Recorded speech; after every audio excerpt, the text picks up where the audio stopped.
Então, pessoal, vamos agora aqui para a parte 2 do nosso projeto.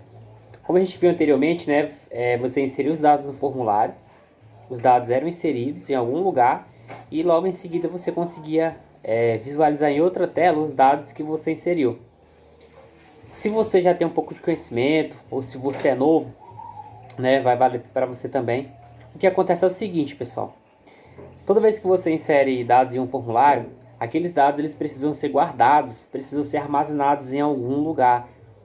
É, Geralmente existem alguns sistemas de gerenciadores de banco de dados, né, que gerenciam esses dados, essas informações, que é o ambiente onde os dados ficam geralmente guardados. O que a gente vai precisar fazer? Para você conseguir fazer esse processo, na realidade, a gente vai precisar de alguns softwares, alguns programas, dentre eles o MySQL, o PHP, o Apache. E assim, a gente poderia baixar esses softwares separadamente, só que ia ser muito trabalho. Hoje, atualmente, a gente tem alguns programas, alguns pacotes de software que já trazem tudo isso sem a gente se precisar se preocupar com isso. E alguns desses softwares são o AmpServe. Eu tenho um vídeo aqui no canal mostrando como você consegue baixar e instalar. Eu vou deixar o vídeo na descrição, eu não vou mostrar para não ficar muito grande. A gente tem o Champ, ou alguns chamam de LAMP também.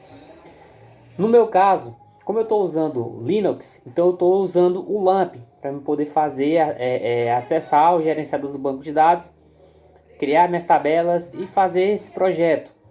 Se você tiver no Windows, eu aconselho você usar o AmpServe, porque o AmpServe é mais simples.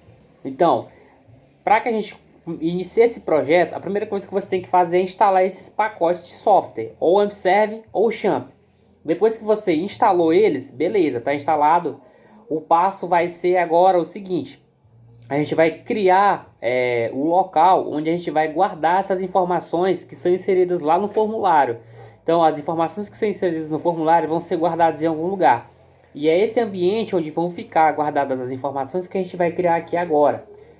Para isso, a primeira coisa que você vai precisar fazer é acessar o seu painel de gerenciador de banco de dados. No meu caso aqui eu estou usando o PHP né? Que veio junto do LAMP. Se você está no AmpServe, para poder acessar essa tela, vou mostrar aqui para vocês. Eu vou abrir rapidão aqui. Então, se você está aqui no AmpServe, para poder acessar esse painel onde você vai conseguir gerenciar os bancos de dados e os dados, né? No AmpServe você vai clicar em cima do ícone do AmpServe, vai ver essa opção PHP e selecionar essa primeira opção aqui, ó, PHP Você vai ser redirecionado para a tela de login, né? Guardem essa tela de login, porque ela vai fazer sentido para vocês depois. Então vai ter essa tela de login, por padrão, o usuário é root, a senha em branco. Então o servidor MySQL, clica só em executar. Isso é para quem está no Windows e para quem está usando o AmpServe, né?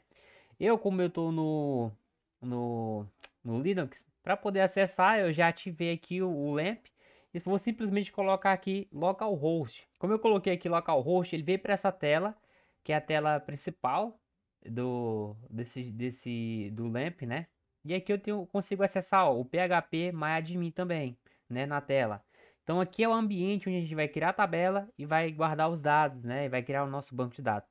Então, a primeira coisa a se fazer é criar o nosso banco de dados. Para criar o banco de dados aqui, existem algumas maneiras. Eu gosto de criar por linha de comando, né, através do SQL. Mas também existe a facilidade gráfica de você criar aqui. Então, se você quiser criar o banco de dados, eu vou criar um banco de dados chamado aula. Então, vou clicar aqui, base de dados. Aqui ele vai mostrar. Eu posso simplesmente colocar aqui o nome aula e criar. Ou então, se eu quiser pelo SQL, eu posso colocar aqui o create database e coloco o nome do banco de dados. O banco de dados vai ser o local onde vai ficar guardado as tabelas. Eu vou rodar esse comando aqui. Se vocês observarem aqui do nosso lado esquerdo, já apareceu aqui o banco de dados aulas. Porém, se eu clicar para expandir aqui, não tem nada, né? Ou seja, não tem nenhuma tabela. O banco de dados, pessoal, ele é criado para logo em seguida você conseguir criar as tabelas, né? as diversas tabelas ficam dentro do banco de dados e as tabelas elas podem conter informações bem específicas, como por exemplo, eu posso ter o cadastro só de, ter uma tabela só de cadastro de cliente, eu posso ter uma tabela só de cadastro de fornecedor, eu posso ter uma tabela só de cadastro de produtos e assim sucessivamente, né? Logo, se eu for constar na tabela de produtos, eu só sei que ele vai ter informações referentes a produtos. Da mesma forma, a tabela de cadastro. Então é isso, né? No nosso exemplo ali, para poder criar esse projeto, a tabela que a gente usou, né? Eu vou criar, vou chamar essa tabela de cadastro e existiam três campos que a gente usou para poder criar aquela tabela. É o campo ID, o campo nome, que é onde fica o nome da pessoa, e a senha, que é a senha onde a gente coloca, né? Coloca a senha e coloca para enviar. Então, só são esses três campos que a gente vai criar. Então, agora, depois que você criou o banco de dados, o passo seguinte é criar a tabela onde essa informação vai ficar. Como eu já criei aqui o banco de dados e cliquei em cima, no topo ele já seleciona esse banco de dados para a gente aqui, ó, banco de dados aula, porém ele mostra aqui, ó, nenhuma tabela encontrada na base de dados. Eu já sei que a minha tabela só vai ter três colunas, né? Três colunas. Para criar essa tabela, você pode vir aqui e colocar o nome da tabela e a quantidade de colunas. Ah, eu quero criar uma tabela com três colunas.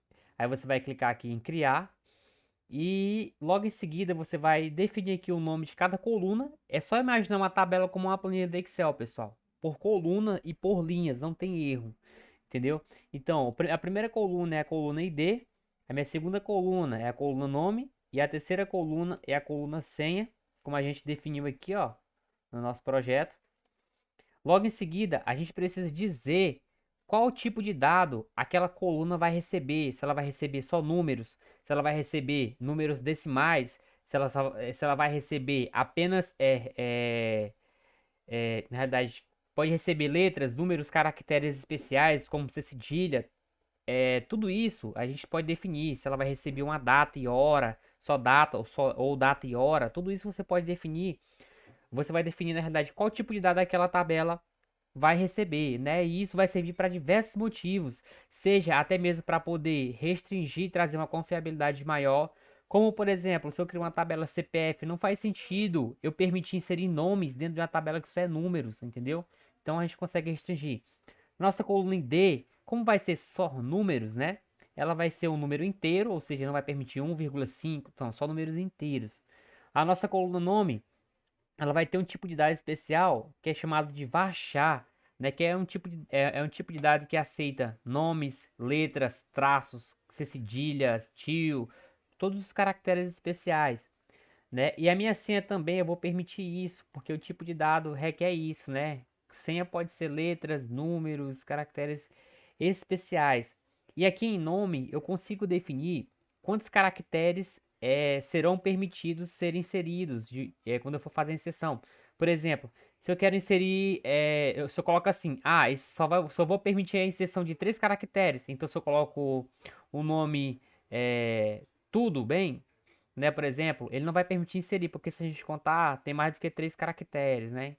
Então, você define a quantidade de caracteres que podem ser inseridas. E aqui em senha também você consegue definir a quantidade de caracteres que serão permitidos ao tentar inserir.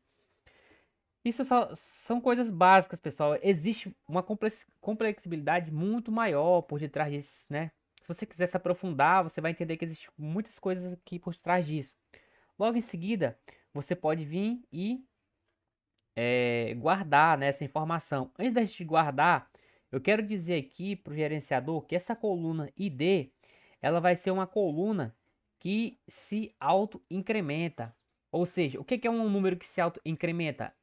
Basta você pensar na forma de automatizar algo. Se o meu primeiro registro eu insiro o número 2, quando eu for inserir o segundo registro, ele já vai pegar o número 3 automaticamente. Quando eu for inserir meu quarto registro, ele já vai aparecer o número 4, sem eu colocar o número 4. Quando a gente for fazer o código de inserção, vocês vão entender também um pouco mais. E eu vou dizer também, pessoal, que na verdade, a gente até puxou aqui essa chave. é uma chave primária, ou seja, uma chave primária é um tipo de coluna em que eu sei que naquela coluna ela vai ter valores únicos, não vai ter valores que se repetem. Um exemplo disso é o CPF. Um CPF é um CPF único. CNPJ também é único, é um campo que não se repete. Dentro daquela tabela ali você não vai encontrar dados duplicados, né? Então ele garante isso. E quando é uma chave primária também, essa informação eu consigo fazer uma relação com outras tabelas, ou seja, através daquele dado eu consigo identificar ele e fazer uma relação com outra tabela. De início vai parecer muito solto o que eu estou falando para vocês, mas futuramente, né? Não sei se eu vou conseguir fazer nesse projeto, mas se eu não fizer nesse projeto, tem vídeo aqui no canal mostrando como é que funciona esse esquema de relação entre tabelas e chave primária. Basicamente vai ser isso. Eu posso vir aqui e guardar essa informação. Feito isso, está criada aqui a nossa tabela. Se eu clico aqui, ó, em cima do banco de dados, ó, o banco de dados já sabe que eu tenho uma tabela cadastros. Então, se eu clico aqui na tabela cadastros, eu tenho as colunas, né? Eu já tenho uma estrutura pronta para me receber os dados. Agora é só trabalhar na parte de inserir esses dados aqui dentro, né? Então, essa segunda videoaula a gente viu quais são os programas que você precisa inicialmente para poder a gente fazer e concluir esse projeto e como está criando o banco de dados aqui e como está criando tabelas.